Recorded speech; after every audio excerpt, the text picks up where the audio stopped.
So we are going to start this chapter, that is chapter 8, gravitation.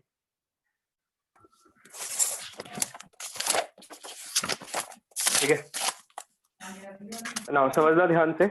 बहुत easy चीजें हैं, पहले तो बहुत बेसिक चीजें हैं जो आपकी सेकंड क्लास होगी, थर्ड क्लास होगी, वहां से और इम्पोर्टेंट चीज की स्टार्ट होंगी। मेनली हम लोग ये देखते हैं कि लेट जस्ट सपोज मैं जैसे मार्कर है, ठीक है, I am starting with an example. Let just suppose जैसे ये मार्कर है, अब इस मार्कर को अगर मैं ऊपर फेंकता हूँ तो ये मार्कर अल्टीमेटली किस कहाँ पे आ रहा है? अगर मैंने इस मार्कर को ऊपर थ्रो किया तो ये मार्कर अल्टीमेटली कहाँ पर आ रहा है? आंसर इज ये मार्कर अल्टीमेटली आ रहा है डाउनवर्ड, नीचे तो आ रहा है ये, ठीक है। लाइक अगर आप किसी भी ऑब्जेक्ट को ऊपर फेंकोगे तो वो ऑब्जेक्ट अल्टीमेटली कहाँ पर आएगा यार? नीचे आएगा, हाँ या ना? आपको बोलना पड़ेगा, आंसर देने पड़ेंगे, क्योंकि this is the only way जिससे मुझे पता चलेगा कि आपको चीजें आप तक चीजें पहुंच रही है। तो मार्कर को मैंने ऊपर फेंका तो वो मार्कर अल्टीमेटली नीचे आया। सवाल आता है यार, इस चीज को मैंने ऊपर की तरफ फेंका तो मैंने इसको ऊपर की तरफ एक वेलोसिटी दी, बट ये चीज नीचे की तरफ क्यों आई?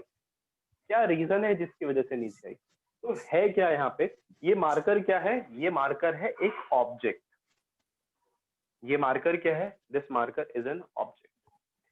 अब हम लोग हैं फिलहाल अर्थ पे, तो अर्थ को भी हम क्या मान लेते हैं? एक और ऑब्जेक्ट मान लेते हैं। तो let's say object 1 and object 2। Object 1 है हमारा ये मार्कर, एंड ऑब्जेक्ट 2 कौन है? Object 2 is earth. तो है क्या, मैंने इस मार्कर को ऊपर की तरफ फेंका, ऊपर की तरफ वेलोसिटी दी, बट ये मार्कर नीचे की तरफ आया। क्यों आया? क्योंकि अर्थ ने इस मार्कर को अपनी तरफ क्या किया यार? आंसर इज अर्थ ने मार्कर को अपनी तरफ अट्रैक्ट किया। yes, और यही होता है हम आसपास हम देखते हैं कि दो मासेस अगर कहीं पर रखे हुए हैं तो वो दोनों मासेस आपस में एक दूसरे को अट्रैक्ट कर सकते हैं। एक्चुअली इस बात का प्रूफ दिया था न्यूटन ने। आपको वो स्टोरी याद होगी कि न्यूटन किसी एप्पल के ट्री के नीचे बैठा था, ऊपर से एप्पल गिरा था तो उसको लगा कि एप्पल नीचे ही क्यों आया। यस और नो? आपको पता होगा इस बारे में। तो वही चीज है कुछ यहाँ पे, हम ग्रेविटेशन को यहीं से बिल्डअप करते हैं। तो मैंने क्या बताया कि ये अर्थ ने इस मार्कर को अपनी तरफ क्या किया होगा यार? ऑब्वियसली अट्रैक्ट किया होगा, तब ये मार्कर अर्थ की तरफ आया, वरना ये ऊपर चला जाता। अट्रैक्ट करने का मतलब है अर्थ ने मार्कर के ऊपर एक अट्रैक्टिव फोर्स लगाया होगा। यस और no? Yes sir. Attractive force लगाया होगा। बेसिकली दो टाइप के फोर्सेस होते हैं, अट्रैक्टिव एंड रिपल्सिव। अट्रैक्टिव जिसमें चीजें पास आती हैं, रिपल्सिव जिसमें चीजें दूर जाती हैं। तो अर्थ ने इस मार्कर के ऊपर एक ऑब्वियसली क्या लगाया होगा भाई? एक अट्रैक्टिव फोर्स। एक अट्रैक्टिव फोर्स लगाया होगा पक्का इस अर्थ ने इस मार्कर के ऊपर। चलो जी ठीक है। अब सवाल ये आता है कि क्या बॉडीज एक्चुअल में एक दूसरे के ऊपर अट्रैक्टिव फोर्स लगाती रहती हैं यूनिवर्स में? जी बिल्कुल, हाँ लगाती रहती हैं। तो फॉर एग्जाम्पल जैसे सन है, सन प्लैनेट्स को, जो प्लैनेट्स है वो सन के आसपास रिवॉल्व करते हैं ना, घूमते हैं प्लैनेट सन के आसपास। क्यों घूमते हैं? Because there is an attractive force between the planets and the sun. जैसे मून है, मून अर्थ के आसपास रिवॉल्व करता है, भाई सैटेलाइट है उसकी, तो वहां पर भी कौन सा फोर्स है? वहां पर भी क्या है? Attractive force. This brings to our first definition. ये कॉन्सेप्ट हमें अपनी फर्स्ट डेफिनेशन पे लेके आता है, और हमारी सबसे फर्स्ट डेफिनेशन यहाँ पर ये है कि भाई हम पहले ये जान लेते हैं यार ये ग्रेविटेशन होता क्या है, ये ग्रेविटेशन चीज क्या है। अभी मैंने आपको एक चीज बताई कि अर्थ मार्कर को अट्रैक्ट कर रही है अपनी तरफ। सेम ऐसे ही इस यूनिवर्स की जब हम बात करते हैं, जब हम किसकी बात करते हैं? इस पूरे यूनिवर्स की। तो इस पूरे यूनिवर्स में, यूनिवर्स समझते हो ना, पूरा मतलब इंक्लूडिंग अर्थ एज वेल, ठीक है। तो जब हम इस यूनिवर्स में फोर्स ऑफ अट्रैक्शन की बात करेंगे, लेट्स सपोज इस पूरे यूनिवर्स में मैंने दो बॉडी चूज कर ली, यूनिवर्स की बात कर रहा हूँ, I am not talking about earth. जब आप पर्टिकुलरली अर्थ के लिए बोलोगे तो कुछ और चीज हो जाती है। तो इस जब आप पूरे यूनिवर्स की बात करो तो लेट्स से इस यूनिवर्स में हर एक बॉडी एक दूसरे को अट्रैक्ट करती है, हर एक दूसरे को जिस फोर्स से वो अट्रैक्ट करती है उस फोर्स को हम क्या बोलते हैं? ग्रेविटेशन। तो ग्रेविटेशन क्या है? It is the force of attraction. It is the force of attraction. मैंने अभी तो बताया ना कैसा फोर्स लगता है हमेशा दो बॉडीज के बीच? तो it is the force of attraction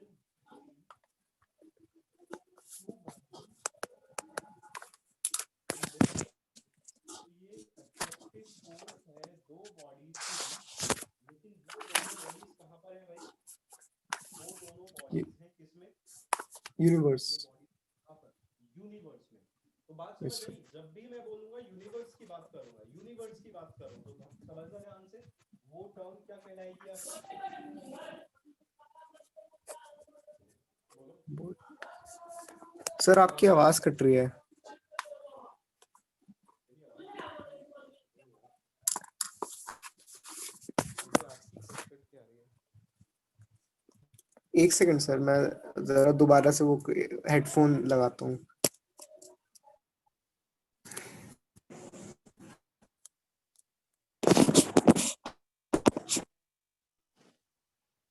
wait a second, शायद कुछ एक मिनट।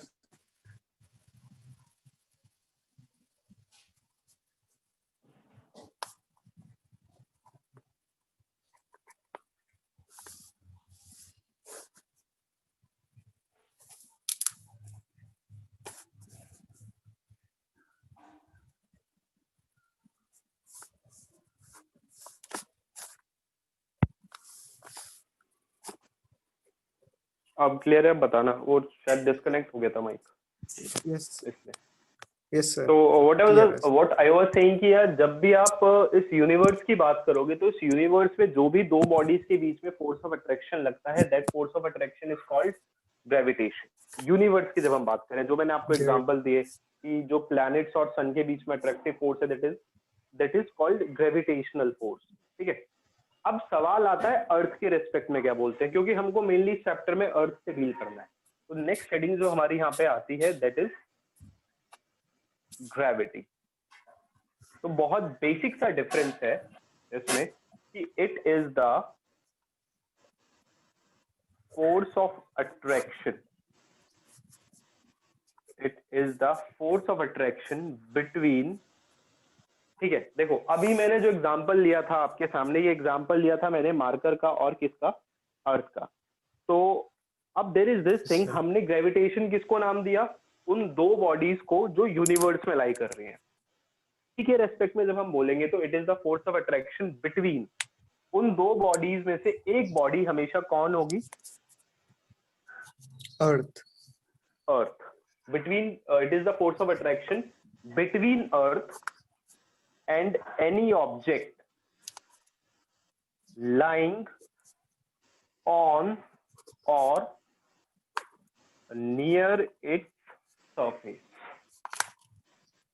तो यार ग्रेविटेशन क्या है? वो फोर्स ऑफ अट्रैक्शन है जो दो बॉडीज के बीच में लगता है, और वो दोनों बॉडीज किस में पड़ी होती हैं भाई? यूनिवर्स में। लेकिन ग्रेविटी क्या है? ग्रेविटी फोर्स ऑफ अट्रैक्शन है जो किस में लगेगा?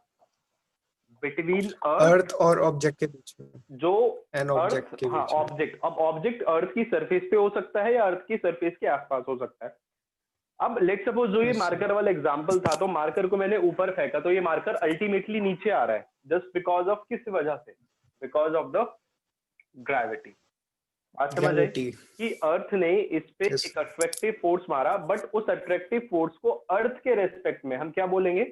अर्थ के रेस्पेक्ट में अट्रैक्टिव फोर्स को क्या बोलेंगे? तो डिफरेंस क्लियर Gravity. हुआ बिटवीन ग्रेविटी एंड ग्रेविटेशन। ये थोड़ी कंफ्यूजिंग टर्म हमेशा रहती है कि what is the difference between gravitation and gravity. Gravitation force of attraction होता है कब? जब दो बॉडीज पूरे यूनिवर्स की बात करी जाती है, पूरे यूनिवर्स की बात करते हैं तो ग्रेविटेशन टर्म हम बोलते हैं। जब हम लेकिन अर्थ को स्पेसिफाई कर रहे हैं कि अर्थ है वहां पे, और एक ऑब्जेक्ट जो अर्थ के Yes, sir. आसपास लाई कर रहा है, अर्थ की सरफेस पे लाई कर रहा है, ठीक है, उसको हम क्या बोलते हैं यहाँ पे? ग्रेविटी बोलते हैं। Gravity. तो डिफरेंस क्लियर हुआ सर आपको? Yes, sir. ठीक है, एक टर्म और बेसिक यहाँ पे, ये सब आपने 9th में पढ़ा होगा hopefully. Free fall, you know this? Free fall क्या होता है? Yes, sir. बताओ अगर। Yes, sir. जब किसी ऑब्जेक्ट को हाइट से नीचे गिराते हैं तो वो ठीक सर है, नीचे मतलब एक्सेलरेट करती है। देखो लेट्स वही मार्कर वाले एग्जांपल में आगे उठा रहा हूँ। लेट्स से इस मार्कर को मैंने ऊपर फेंका तो ये मार्कर अल्टीमेटली नीचे की तरफ आएगा, हाँ या ना? Yes, sir. ठीक है, तो ये आ किस वजह से नीचे रहा है? आंसर इज ग्रेविटी की वजह से नीचे Gravity. आ रहा है ना ये। Yes, sir. तो बस यही होता है free fall, the motion of an object, the motion of an object under the influence of the motion of an object, under the influence of, किसके इफेक्ट की वजह से? तो किसी ऑब्जेक्ट का वो मोशन जो किसके इफेक्ट की वजह से, मतलब किसके इन्फ्लुएंस की वजह से होता है भाई? ग्रेविटी के इफेक्ट की वजह से होता है, ठीक है। हाँ, under the influence of gravity alone is called, तो उसको हम क्या बोलते हैं यार? इसको हम बोलते हैं फ्री फॉल। ये बात समझ आई? यस ध्यान रखना, ग्रेविटी ही होनी चाहिए सिर्फ, और कुछ नहीं होना चाहिए। फॉर एग्जाम्पल, अब इसी को थोड़ा मैं और ब्रॉड टर्म में बोलूं तो मैंने इस मार्कर को ऊपर फेंका, बट इस रूम में क्या प्रेजेंट है? इस रूम में एयर भी तो प्रेजेंट है ना? Yes sir. एयर तो होती है भाई हर जगह, ठीक है। तो बट फ्री फॉल तब होगा, फ्री फॉल तब होगा जब सिर्फ और सिर्फ क्या होगी वहां पर? सिर्फ और सिर्फ ग्रेविटी प्रेजेंट होगी, एयर नहीं होगी। लेट्स सपोज इस रूम से मैं सारी एयर निकाल लेता हूँ, सारी एयर निकाल लेता हूँ, और इस मार्कर को ऊपर फेंकता हूँ, आएगा तो तब भी मार्कर नीचे ही। बट सिर्फ तब क्या है इस रूम में? यहाँ पर क्या है? सिर्फ तब सिर्फ ग्रेविटी है यहाँ पे। तो ये अलोन वर्ड काफी इंपॉर्टेंट है फ्री फॉल के लिए। बात समझ आई कि फ्री फॉल के लिए इंपॉर्टेंट चीज कैसी? छोटी छोटी चीजों पर अपने को फोकस करना पड़ता है, क्योंकि छोटी चीजें बड़ी बनती है हमेशा। तो अगर आप इस रूम से एयर निकाल दो तो यहाँ पर सिर्फ ग्रेविटी बचेगी। तो उस केस में जो भी मोशन होगा ऑब्जेक्ट का under the influence of gravity, that motion is said to be a free fall. बात समझ आई? Yes sir. नेक्स्ट आता है आपका एक्सेलरेशन ड्यू टू ग्रेविटी। ये तो पक्का पता ही होगा, यूज करते आ रहे हो उसको। तो yes sir. Acceleration due to gravity small g से डिनोट करते हैं। तो जब भी कोई बॉडी फ्री फॉल करती है तो वो हमेशा किसी ना किसी एक्सेलरेशन से नीचे आती है। तो द एक्सेलरेशन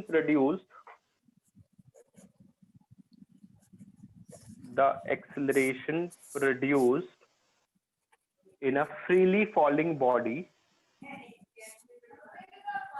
कि किसी भी फ्रीली फॉलिंग बॉडी में जो भी एक्सेलरेशन प्रोड्यूस होता है, किसी भी फ्रीली फॉलिंग बॉडी में जो भी क्या प्रोड्यूस होता है यार? एक्सेलरेशन प्रोड्यूस होता है। और किसकी वजह से?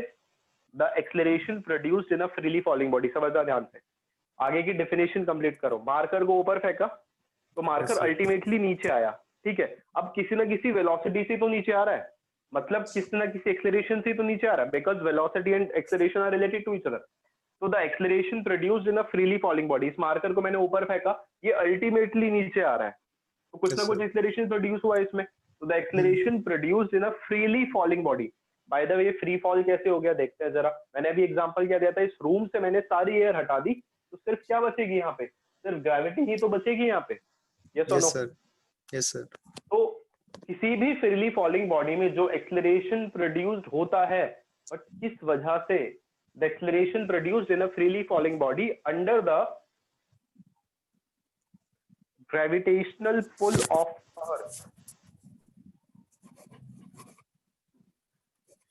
कि अर्थ के ग्रेविटेशनल पुल की वजह से जो एक्सेलरेशन प्रोड्यूस्ड होता है उसको अपन क्या बोलते हैं भाई? Is called acceleration due to. बात समझ आ गई? Yes sir. स्मॉल जी से इसको डिनोट करते हैं। इसकी ऐसा यूनिट ध्यान पता ही है वैसे तो, ये सब आपको मीटर पर सेकंड स्क्वायर होती है। वैल्यू होती है जी की 9.8 मीटर पर सेकंड स्क्वायर, ठीक है। Yes sir. और ये एक वेक्टर क्वांटिटी होती है, जस्ट फॉर नॉलेज, क्योंकि एक्सेलरेशन को एक वेक्टर क्वांटिटी है। और अगर अब बात करें तो जो जी है वो डिपेंड करता है किस किस पे, ये हम पढ़ेंगे आगे इस चैप्टर में, नेक्स्ट क्लास में होपफुली। तो जी जो है वो डिपेंड करता है लाइक ऑल्टीट्यूड पे, डिपेंड्स ऑन ऑल्टीट्यूड। ऑल्टीट्यूड का मतलब होता है आपका हाइट, दूसरा डेप्थ पे, दैट इज कितना नीचे जा रहे हो, शेप ऑफ अर्थ पे। अच्छा ये पता है अर्थ एक परफेक्ट स्फीयर नहीं है, you know this? Yes sir. Yes sir.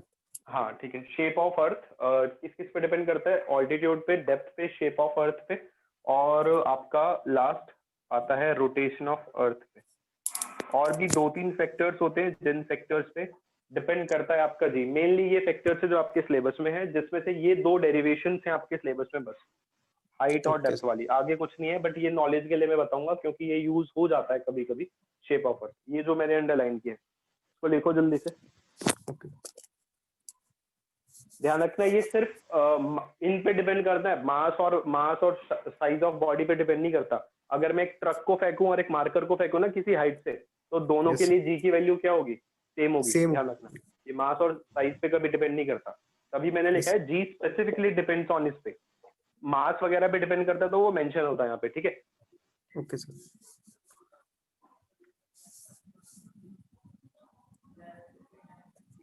एक मिनट लिखो इसको जरा। यस सर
डायरेक्टेड वर्ड सही नहीं है,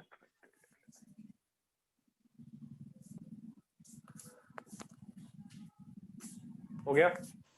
यस सर ठीक है, तो नेक्स्ट आते हैं हम वेट ऑफ द बॉडी पे। तो वेट ऑफ द बॉडी क्या है, it is the gravitational force with which a body is attracted towards the centre of अर्थ। देखो कैसे, अब क्या है कि भाई फिजिक्स बताते हैं कि अगर ये कोई भी बॉडी है, इसको मैंने ऊपर फेंका, लेट सपोज ये इस पॉइंट पे इसको मैं कंसिडर कर लेता हूँ, तो अर्थ की सरफेस ये है ना नीचे, यस और नो। यस सर तो हर एक बॉडी का जो वेट है, किसी भी बॉडी का जो वेट है वो हमेशा वर्टिकली डाउनवर्ड्स लगता है। कहाँ लगता है, हर एक बॉडी का वेट हमेशा वर्टिकली डाउनवर्ड, डाउनवर्ड्स ठीक है।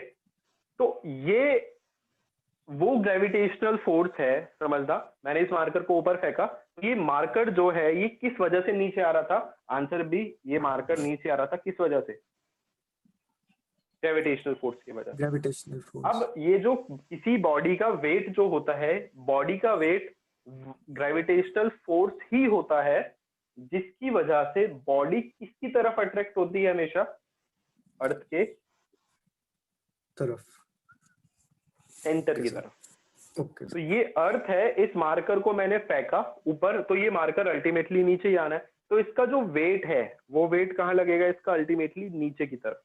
तो ये वेट इस बॉडी को नीचे की तरफ, जैसे मैं आपने पढ़ा होगा चैप्टर नंबर 5 वगैरह में, कि लेट्स सपोज कोई बॉडी है यहाँ पे ये रखी हुई है, तो इस बॉडी का जो वेट है mg, वो हमेशा कहाँ लगता है, किसी भी बॉडी का वेट हमेशा कहाँ लगता है, वर्टिकली डाउनवर्ड। क्यों, क्योंकि भाई जो वेट होता है वो ग्रेविटेशनल फोर्स होता है, किसका, अर्थ का ग्रेविटेशनल फोर्स होता है।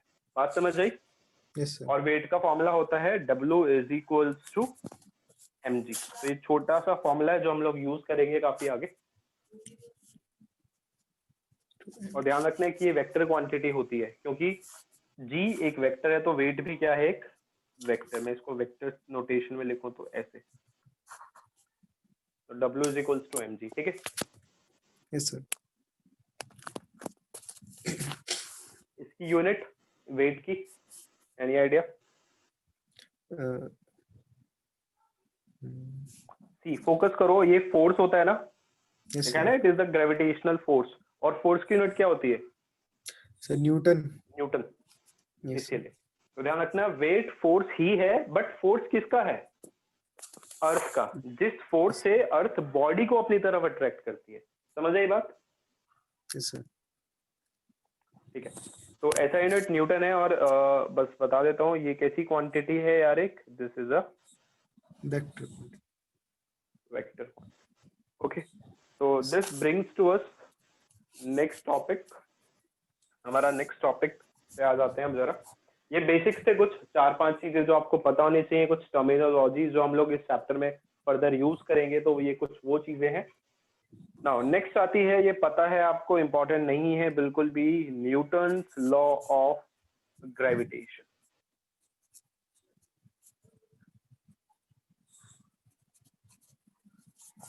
ठीक है, न्यूटन्स लॉ ऑफ ग्रेविटेशन। इसके बाद जो हम पढ़ेंगे न्यूटन शेल थ्योरम, वो इंपॉर्टेंट है काफी आपकी, न्यूटन शेल थ्योरम। तो न्यूटन्स लॉ ऑफ ग्रेविटेशन क्या है? 1665 में वो कहानी फिर से मैं बता रहा हूँ। 1665 में क्या हुआ, ये न्यूटन जो बंदा था, एक एप्पल की ट्री के नीचे बैठा था, उसने देखा कि यार ये एप्पल नीचे ही क्यों गिरा है, ऊपर की तरफ क्यों नहीं गया, तो वहीं से इसने लॉ का ओरिजिनेट हुआ। ये लॉ क्या है बेसिकली? ये लॉ बताती है कि लेट्स सपोज दो मासेस हैं m1 और m2, वो किसी डिस्टेंस पे रखे हुए हैं। तो ये लॉ बताती है कि यार इन दोनों मासेस के बीच में, अच्छा पहले मुझे बताओ, दो मासेस के बीच में अट्रैक्टिव फोर्स लगेगा कि रिपल्सिव फोर्स लगेगा? Attractive force sir.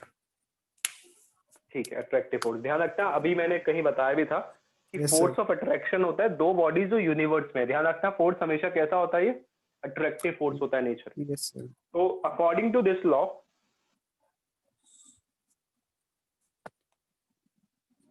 स्टेटमेंट कहीं नहीं आएगा ये, ठीक है। According to this law, every body in this universe attracts each other, ठीक है। According to this law, every body in this universe attracts every other body, लिख लेते हैं, सॉरी ईच अदर नहीं, attract every other body with a force. तो किसी force से हमेशा दोनों बॉडीज एक दूसरे को अट्रैक्ट करती हैं, which is directly proportional to, which is directly proportional to product of their masses, to product of their masses, and inversely to the square of separation, inversely to the square of separation between them, square of separation between them। ठीक है, थोड़ा इसको decode करने की कोशिश करते हैं अभी। तो अकॉर्डिंग टू दिस लॉ, ये आपको पता है कि इस यूनिवर्स में हर एक बॉडी किसी दूसरी बॉडी को अट्रैक्ट करने की कोशिश करेगी, यस और नो? Yes sir. तो ये लॉ बताती है कि भाई इस यूनिवर्स में हर एक बॉडी दूसरी बॉडी को अट्रैक्ट करने की कोशिश करेगी, और किससे? विद अ फोर्स, ऑब्वियसली किसी फोर्स से। और वो फोर्स किसके डायरेक्टली प्रोपोर्शनल होगा? Is directly proportional to the product of their masses. देखते हैं जरा, Masses. यहाँ पर दो मासेस कौन कौन से हैं? m1 और m2। तो ये जो f है, this is directly proportional to m1 m2, हाँ या ना? Yes sir. According to this statement, बस इसको देखो, force directly proportional to the product of their masses, और इनवर्सली किसके? Square of separation between them, inversely to the square of separation between them. तो separation कितना है इनके बीच? R. Yes sir. तो inversely to the square of separation between them. जब आप कंबाइन करते हो इनको, तो कंबाइनिंग इक्वेशन 1 एंड 2, जब आप दोनों को कंबाइन करोगे तो f is directly proportional to m1 m2 divided by r square, yes और नो? Yes sir. ठीक है, अब इस प्रोपोर्शनल का साइन हटा के आप एक लगाते हो constant, f is equals to g m1 m2 divided by r square, ठीक है भाई? Yes sir. और इस g को अपन बोलते हैं क्या? यूनिवर्सल ग्रेविटेशनल, नाम याद आ जाएगा, यूनिवर्सल ग्रेविटेशनल कांस्टेंट। वैल्यू याद है इसकी, कैपिटल जी की? ध्यान नहीं, रखना सर, ये यूनिवर्सल है। यूनिवर्सल का मतलब पूरे यूनिवर्स के लिए सेम है, पूरे यूनिवर्स के लिए सेम है, ठीक है?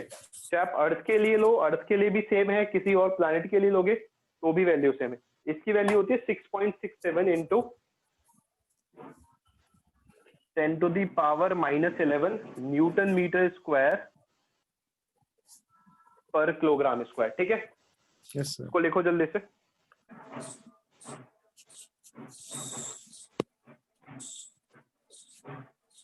ये है न्यूटन्स शेल थ्योरम, इंपॉर्टेंट है, 9th में नहीं पढ़ी है आपने ये। ठीक है, न्यूटन्स शेल थ्योरम।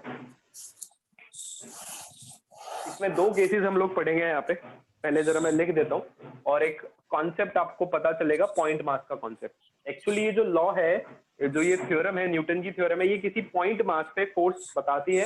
अपन अभी देखेंगे कि पॉइंट मास होता क्या है बेसिकली, क्यों हम लोग पॉइंट मास इसको जिक्र कर रहे हैं अभी। ठीक है, अभी देखते हैं इसको। इसके दो स्टेटमेंट है, पहले जरा इसको लिखो कि इफ अ पॉइंट मास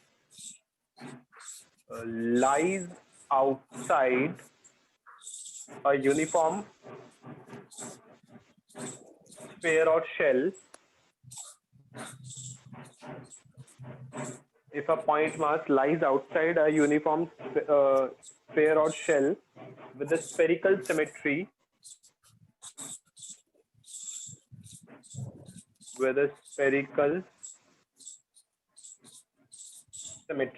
ठीक है, then the shell or sphere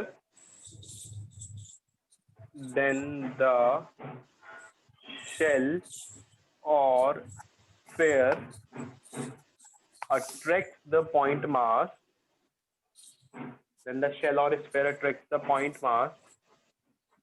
as if whole mass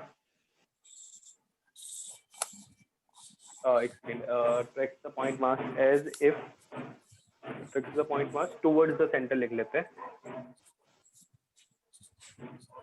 towards its center, as if whole mass of shell or sphere were concentrated,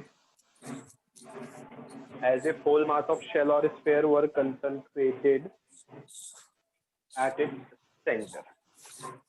ये है फर्स्ट स्टेटमेंट यहाँ पर कि if a point mass lies outside a uniform sphere or shell, ठीक है, अगर कोई point mass किसी यूनिफॉर्म स्फीयर और शेल के बाहर लाई करता है जिसकी सिमेट्री कैसी है, स्फेरिकल सिमेट्री, मतलब शेप स्फेरिकल है, तो शेल और स्फीयर जो है पॉइंट मास को अट्रैक्ट करेगा अपने सेंटर की तरफ। तो उसको थोड़ा तोड़ते हैं, जरा डिकोड करते हैं। सबसे पहले अपन ये समझने की कोशिश करते हैं यार ये पॉइंट मास होता क्या है, कि पॉइंट मास क्या होता है। समझना ध्यान से, थ्योरेटिकल टर्म है बस। पॉइंट मास क्या है, लेट्स सपोज समझना, मान लो एक बंदा है 100 kg का और सामने मैंने एक बंदा रख दिया इसके कितने केजी का, 40 किलो का। तो इस 100 kg वाले बंदे के लिए ये 40 किलो वाला बंदा तो कुछ भी नहीं है। कुछ भी नहीं है का मतलब ये इसके लिए क्या है, एक this is a point mass, ना के बराबर है। बात समझिए ना, नाम सजेस्ट करो, ना के बराबर है इसके लिए। भाई 100 kg वाले के लिए तो 40 किलो कुछ भी नहीं है, ये तो इसको आराम से फोर्स मार सकता है। ठीक है, 100 किलो वाला 40 किलो वाले के ऊपर आराम से फोर्स मार सकता है। बट क्या 40 किलो वाला 100 किलो वाले के ऊपर फोर्स मार सकता है? नहीं सर, नहीं मार सकता। कोशिश करेगा बट वो फोर्स जो होगा ना, अमाउंट ऑफ फोर्स, वो नेग्लिजिबल होगा, कोई इफेक्ट प्रोड्यूस नहीं करने वाला वो। तो देयर इज दिस थिंग, ये 100 kg वाला इस 40 kg वाले को फोर्स मार सकता है, बट 40 kg वाला इस 100 kg पे फोर्स नहीं मार सकता। तो मतलब क्या है, ये 40 किलो वाला इस पर कोई इफेक्ट प्रोड्यूस नहीं कर सकता ना। नहीं सर। तो यही होता है पॉइंट मास, कि एक ऐसा मास होता है, हम एक ऐसे मास को रेफरेंस लेके चलते हैं जो मास सामने वाले मास का कुछ नहीं बिगाड़ पाता। तो ये 40 किलो वाला 100 किलो वाले का कुछ नहीं बिगाड़ पाएगा। तो hence this 40 kg is a point mass. तो पॉइंट मास की बात समझ आई, एक ऐसा मास जो क्या होगा, बहुत ही ज्यादा छोटा, इसके कंपैरिजन में सामने वाले मास के कंपैरिजन में बहुत ज्यादा छोटा होगा। ठीक है, यस सर।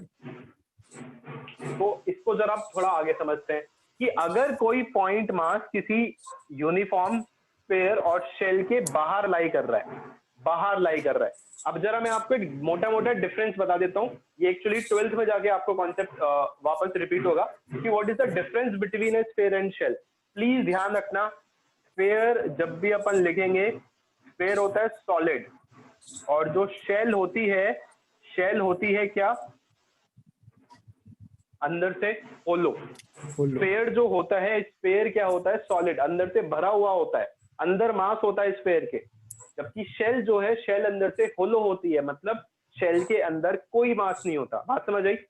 Yes sir.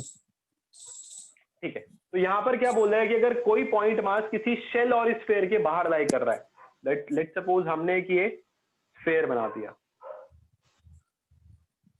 इसका सेंटर है O और ये इसकी रेडियस है R। ये किसकी रेडियस है यहाँ पे, लेट सपोज हम इसको क्या मान के चल रहे हैं भाई, हम इसको मान के चल रहे हैं अभी स्फीयर। ठीक है, अब मैंने क्या बोला कि अगर कोई पॉइंट मास इस स्फीयर के कहाँ लाई कर रहा है, आउटसाइड। लेट सपोज ये छोटा सा मास माना है स्मॉल m, और इसका मास है कैपिटल M। इस स्फीयर का मास कितना माना मैंने, कैपिटल M। ठीक है, ध्यान रखना कैपिटल M ज्यादा बड़ा है, क्योंकि तभी तो M ये पॉइंट मास है। और मान लेते हैं ये डिस्टेंस R पर है, तो यू नो दिस, ये कैपिटल R बड़ी है स्मॉल r से, that is outside the sphere है। तो अकॉर्डिंग टू द स्टेटमेंट, अगर ये पॉइंट मास इस स्फीयर के, चलो हम यहाँ पे शेल भी बना लेते हैं,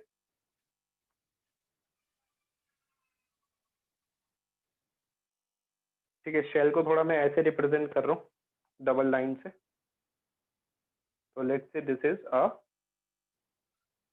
शेल। तो अगर ये पॉइंट मास, ये शेल की रेडियस r हो गई, ये पॉइंट मास इस शेल के भी बाहर लाई करेगा, which is at a distance r, और ये डिस्टेंस r कैपिटल R से बड़ी है, और इस शेल का भी मास अभी हम m मान लेते हैं। तो हम क्या देख रहे हैं दोनों केसेस में, ये जो पॉइंट मास है ये स्फीयर की भी बाहर लाई कर रहा है, और ये पॉइंट मास इस शेल की भी बाहर लाई कर रहा है। यस और no? Yes sir, yes sir.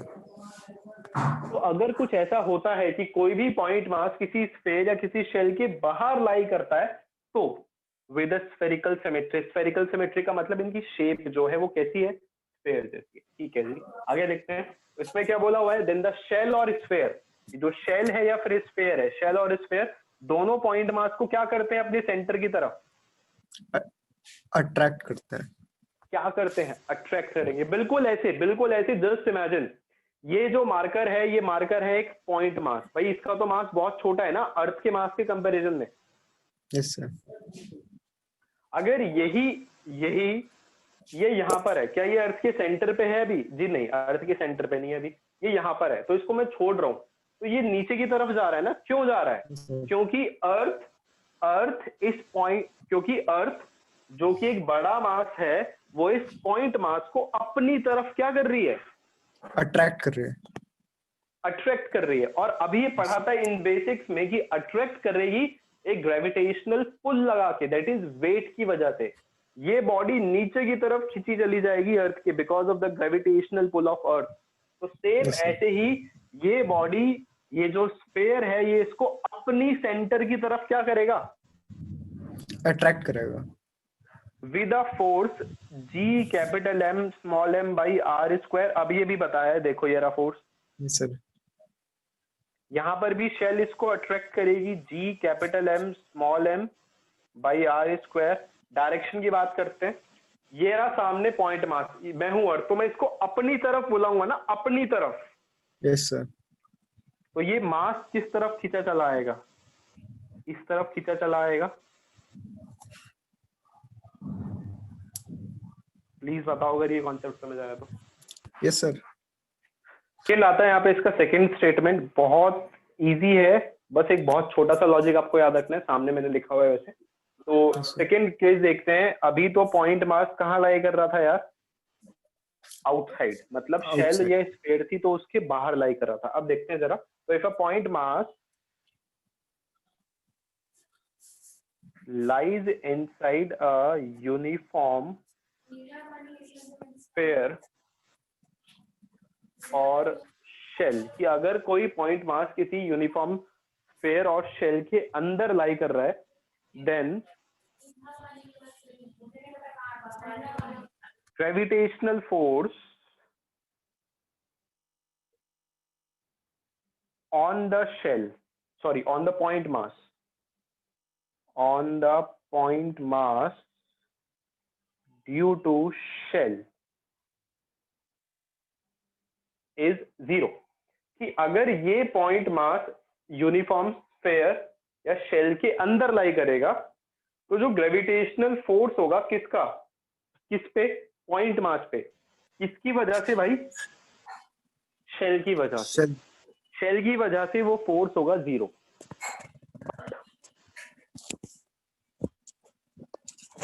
A sphere, but sphere exerts an attractive force on the point mass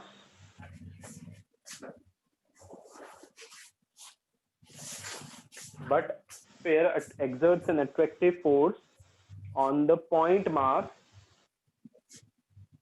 towards its center. कुछ मेन डिफरेंस समझ आया दोनों स्टेटमेंट्स में आपको? Yes sir.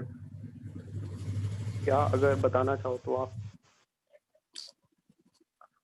कि अगर कोई पॉइंट मास शेल के बाहर लाई कर रहा है, शेल के बाहर लाई कर रहा है, तो लेट्स सपोज मैं इसको शेल मान लेता हूँ. लेट्स सपोज मैंने यहाँ पे एक शेल बना दी है, ठीक है. लेट्स सपोज ये एक शेल है. तो अगर ये पॉइंट, कोई पॉइंट मास है, इस बार क्या फंडा है यहाँ पे, दिस इज द शेल, ठीक है. तो अगर ये पॉइंट मास इस शेल के अंदर लाई कर रहा है, अंदर, समझना ध्यान से, ये रहा इसका सेंटर O, ये रही इसकी radius capital R. Yes sir. ठीक है. यहां पर पॉइंट मास है कहीं पे, यहां पर है let's say point mass, this is the small m. तो यार ये बोल रहा है कि अगर ये पॉइंट मास इस शेल के अंदर लाई करेगा तो इस केस में जो ग्रेविटेशनल फोर्स है वो ग्रेविटेशनल फोर्स भाई कितना हो जाएगा? जीरो. सवाल आता है क्यों? हमने क्या पढ़ा है भाई, ग्रेविटेशनल फोर्स हमें मिलता है physicals to G(m1 m2 by r² से. Yes sir. ठीक है जी, ऐसे मिलता है. बट जीरो कैसे हो गया? अभी भी ये समझ नहीं आ रहा कि जीरो कैसे हो गया. देखो ये है शेल, और शेल अंदर से क्या होती है? होलो. होलो. जो मास है ना वो सिर्फ उसकी आउटर सरफेस पे होता है. ये जो आउटर सरफेस है, सिर्फ बाहर वाली सरफेस पे मास पड़ा होता है बस. तो बाहर था पॉइंट मास, तो इस आउटर सरफेस के मास ने इसको अट्रैक्ट करा अपनी तरफ. Yes sir. अंदर आ गया तो अंदर तो कोई मास ही नहीं है भाई, अंदर से तो क्या है ये? होलो. होलो. Yes sir. अंदर कोई मास नहीं है, मतलब यहाँ वाला मास क्या है? जीरो. जीरो. तो जीरो इंटू समथिंग क्या बनेगा? जीरो. तो इसीलिए जब कोई पॉइंट मास किसी शेल के अंदर आता है तो शेल, उसके ऊपर कोई भी ग्रेविटेशनल फोर्स नहीं लगा पाती. क्यों? क्योंकि शेल अंदर से क्या होती है? सिंपल सा रीजन है, शेल अंदर से क्या होती है भाई? शेल अंदर से होती है होलो. लेकिन अगर यहीं पर कोई स्फेयर है, लेट्स सपोज यहां पर कोई स्फेयर है, स्फेरिकल सिमेट्री का कोई स्फेयर है, let's say this is the sphere. अब यहाँ पर एक बात आपको ध्यान रखनी है, क्योंकि ग्रेविटेशन की डेरिवेशंस में हम लोग इसको यूज करेंगे आगे. और यहाँ पर ये कोई पॉइंट मास आ गया, let's say inside the sphere. अब मेरा आपसे सवाल है कि क्या, लेट्स से हम मान लेते हैं ये डिस्टेंस पर है r, स्मॉल r डिस्टेंस पर है, और जो स्मॉल, इस बार कैपिटल R बढ़ी है स्मॉल r से. तो क्या स्फेयर अंदर से होलो होता है? No sir. Answer is no, नहीं होता है यार. स्फेयर अंदर से क्या होता है? सॉलिड होता है. अच्छा लेट्स जस्ट सपोज, एक एग्जांपल मैं आपको देता हूँ. जैसे अर्थ है, अर्थ अंदर से सॉलिड है, सॉलिड है, होलो नहीं है. तो मान लो मुझे कोई ऑब्जेक्ट को अर्थ की सरफेस के अंदर पहुंचाना है, तो मुझे कुछ अमाउंट ऑफ मिट्टी बाहर निकालनी पड़ेगी अर्थ की सरफेस से. Yes sir. ठीक है, कुछ अमाउंट ऑफ मिट्टी बाहर निकालनी पड़ेगी. तो मतलब मैं इस पॉइंट पर हूं, इस पॉइंट पर हूं, तो मुझे कुछ इतना मास देखना पड़ेगा ना, इतना हिस्से का, आर रेडियस का मास। Yes sir. भाई समझना, मैं एक्चुअली थोड़ा कंफ्यूजिंग है ये, इसको समझाने का तरीका मेरे पास ऐसे है कि, एक सेकेंड,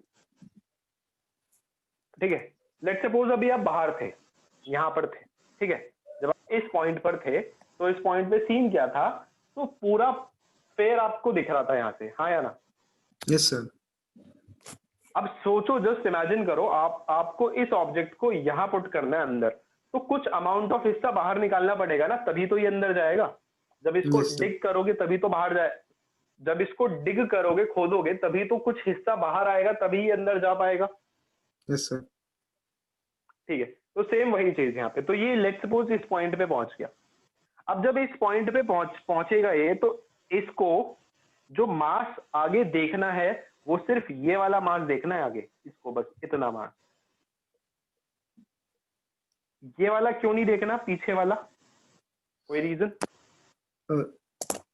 क्योंकि सर वो पीछे निकल गया, मतलब पीछे निकल गया, उसका कोई मतलब ही नहीं है।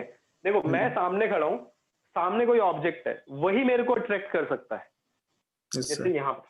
तो ये इसके इधर आ गया, ये मतलब ये मेरा समझाने का तरीका है इसको, क्योंकि थोड़ा कंफ्यूजिंग टर्म होता है, ठीक है। तो यहाँ पर इसका जो मास आएगा स्फेयर का, वो मास पहले तो m था, लेकिन इस केस में जो मास आएगा वो मास m नहीं होगा। लेट्स से मास क्या है इस बार, m डैश, कुछ और मास होगा, m नहीं होगा, इतनी गारंटी है।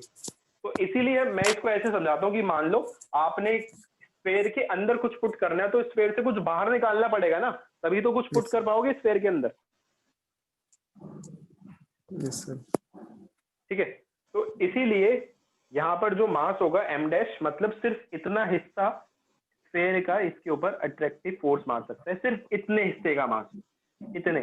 अब सवाल आता है, मैंने ये स्फेयर में क्यों चूज किया भैया? मेरे ये देखो, मैंने लिखा हुआ है सिमेट्री कैसी होनी चाहिए हमेशा, स्फेरिकल, स्फेरिकल सिमेट्री, तो इसीलिए मैंने ये स्फेयर में चूज किया। बात समझ आ गई? Yes sir. तो यहाँ पर जो फोर्स लगेगा, this force is F is equals to G m dash m divided by R square. ठीक है, यस सर।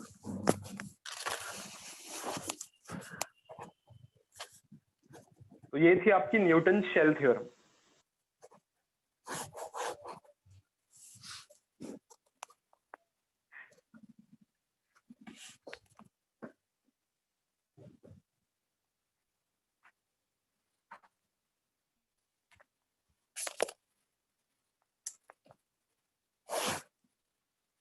नेक्स्ट हम लोग देख लेते हैं, एक बहुत छोटा सा टॉपिक है, relation between small g and capital G।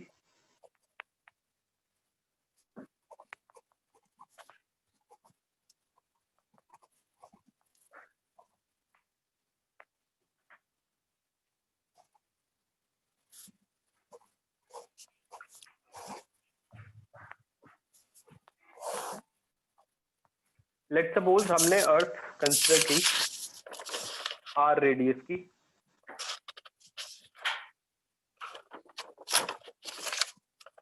ठीक है। लेट्स से हमने अर्थ कंसिडर कर ली है, दिस इज अर्थ, ये इसका सेंटर हो गया O, और यहाँ पर हो गई इसकी रेडियस r। तो इस A पॉइंट पर मान लेते हैं कि एक ऑब्जेक्ट रखा हुआ है जिसका मास कितना है m, और इस अर्थ का जो मास है वो हमने माना कैपिटल M। ठीक है, अब अभी मैंने आपको समझा रहा था कि अगर कोई भी ऑब्जेक्ट अर्थ के पास या अर्थ की सरफेस पे रखा हुआ है तो उसका अर्थ उसको अपने सेंटर की तरफ अट्रैक्ट करती है। Yes sir. समझाता आ रहा था मैं, ठीक है। अर्थ उसको अपने सेंटर की तरफ अट्रैक्ट करती है, किस फोर्स से? याद करो, किस फोर्स से अट्रैक्ट करती है? ग्रेविटेशनल फोर्स से। Gravitational force. अब ग्रेविटेशनल फोर्स को क्या होता है? वेट ऑफ द बॉडी होता है। Yes sir. तो ये जो mg है, इसका वेट कहाँ लगेगा? अर्थ के सेंटर की तरफ, मतलब mg होगा towards the centre of earth. Yes sir.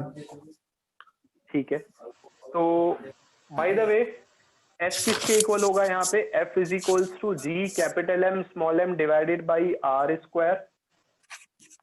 Yes sir. Force of attraction between earth and mass. अब अर्थ जो है इस पे ग्रेविटेशनल फोर्स भी लगा रही है जो किसके इक्वल होगा, वेट ऑफ द बॉडी के। Yes sir. तो F is equals to mg भी होगा। तो इन दोनों को अगर हम इक्वेट कर दें फ्रॉम इक्वेशन 1 and 2, तो आपको क्या मिलेगा, आपको मिलेगा mg is equals to g capital M small m divided by r square, m से m खत्म हो गया, तो g किसके इक्वल मिल गया। ये बहुत इंपॉर्टेंट रिलेशन है, डेरिवेशंस में बहुत बारी यूज होगा, ठीक है। Yes sir. ओके, और एक बस बेसिक चीज आपको समझा रहा हूँ, ध्यान रखना, अर्थ की रेडियस गिवन हो तो ठीक है, नहीं तो अर्थ की रेडियस होती है 6400 किलोमीटर। सर ये जो कैपिटल एम है सर, ये मास ऑफ अर्थ है। मास ऑफ अर्थ है, हाँ, कैपिटल है mass of earth. Okay sir.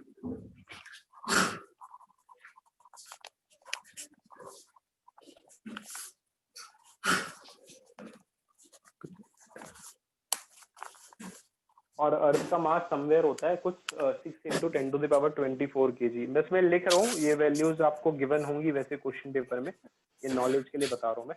ये कैसे निकलता है, ये ऐसे निकलता है, जी की वैल्यू पुट करी, आर की वैल्यू पुट करी, कैपिटल जी की, तो एम की वैल्यू 6 × 10⁻24 kg समथिंग आएगी। Okay sir. यूज नहीं है, बस एक कॉन्सेप्ट और समझाना है, फिर आपका नेक्स्ट क्लास से डेरिवेशंस होनी है, बेसिक्स सारे अच्छे से हो चुके। अच्छा ध्यान रखना प्लीज, ये इंपॉर्टेंट चीज है, और ये relation between small G and capital G, ये दो इंपॉर्टेंट टॉपिक्स हैं। Yes sir.